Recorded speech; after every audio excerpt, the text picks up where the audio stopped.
David, who says, we have friends who do not celebrate Christmas because they say December 25th is really a pagan holiday. While I agree that Jesus may not have been born on December 25th, he certainly was born as described in the Bible. How do I respond to them? Well, in a sense, tell them they're right. You see, the winter solstice a couple of days later was the shortest day of the year, and the pagans had something called Saturnalia. And it was a time of lawlessness because all the laws were suspended. And people, a bunch of singers actually wandered the streets naked singing. And then they had orgies, sexual orgies. It was a mass thing. Well, when the Catholic Church came along in Italy, the Romans and others didn't want to give up their holidays. So they said, okay, we'll Christianize it. And so they said, okay, we'll say the birth of Jesus was the 25th of December. And then there was a monk who began to add it up. You see, if you read in Luke, it says there's a census taken when Quirinius was governor and so forth and so on.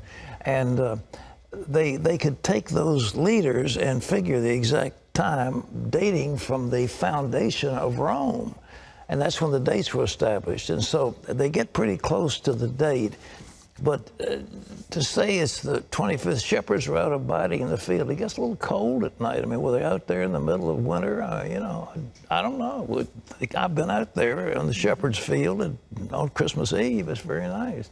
But it's cold. And nevertheless, I mean, what was going on?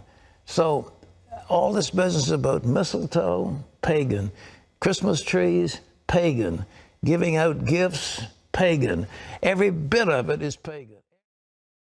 Christmas and Easter, 2 days esteemed above most others and are observed by nearly 1/3 of the human population. Millions of believers worldwide celebrate these holidays to honor the birth, death, and resurrection of the Messiah.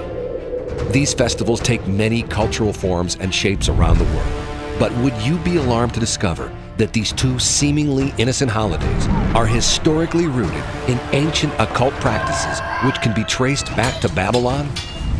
Babylonian sun god worship has evolved throughout the centuries and has branched out into several major religions.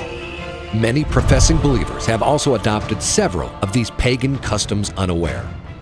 Even today, all throughout Catholicism and daughter denominations, there are still dozens of popular monuments and symbols that were at one time dedicated to various sun gods. What became this very same organization also instituted Christmas and Easter. Secular and Christian scholars alike all record that the Christmas tree, wreaths, boughs of holly, and mistletoe were all objects used in pagan sun god fertility rites.